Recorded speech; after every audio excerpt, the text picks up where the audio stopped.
Doctor M వంశీలాల్ Rathod అండి. నేను 2002 అపాయింట్మెంట్లో కాంట్రాక్ట్లో 1 year పనిచేశాను. ఇదే జిల్లాలో అవనిగడ్డ కోడూరు దగ్గర మదర్ పిఎస్సిలో పనిచేశాను. మరి 2003 నుంచి మరి రెగ్యులర్ అపాయింట్మెంటు ట్రైబల్ ఏరియా మరి వెస్ట్ గోదావరి ఐటీడీఏ కేఆర్పురం ఏరియాలో వర్క్ చేశాను.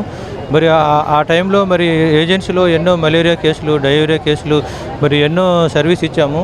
ఉదయం 6 గంటలకి మేము డ్యూటీకి వెళ్తే రాత్రి ఇంటికి వచ్చేసరికి 10 అయ్యేదండి. ఎందుకంటే అక్కడ ఉన్న సిచ్యువేషన్ అలాంటిది.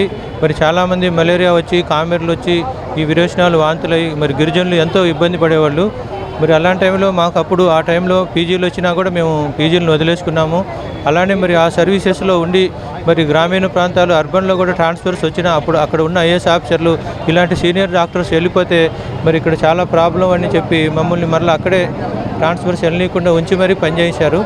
మరి మొత్తంగా నేను ట్రైబల్ ఏరియాలో దాదాపు 15 ఏళ్ళ పైన అక్కడ పనిచేశాను.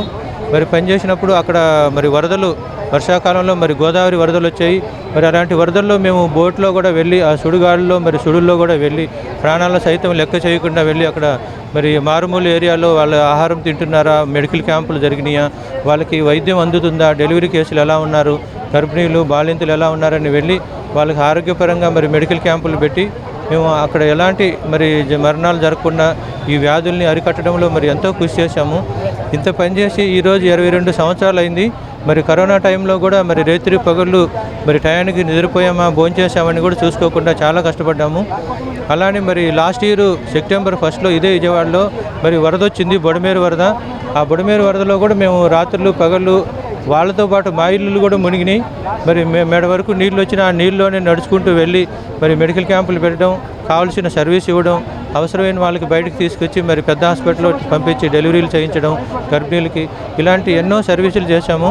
ఇంత సర్వీస్ చేసిన తర్వాత ఈరోజు రోడ్డు ఎక్కే పరిస్థితి వచ్చింది. ఈరోజు కూడా మేము అడిగేది ఎలాంటి కొత్తవి ఏమీ లేవు. ఆల్రెడీ మరి ట్రైబల్ ఏరియాలో నాతో పాటు చేసిన డాక్టర్లకి నాకు కూడా ట్రైబల్ ఎలిమెంట్స్ వచ్చినాయి. ఇక్కడ వచ్చిన తర్వాత ట్రైబల్ ఎలిమెంట్స్ ఎందుకు ఆగినాయి అని నాకే డౌట్గా ఉంది. ఏం జరుగుతుందో నాకు ఇబ్బందిగా అనిపిస్తుంది.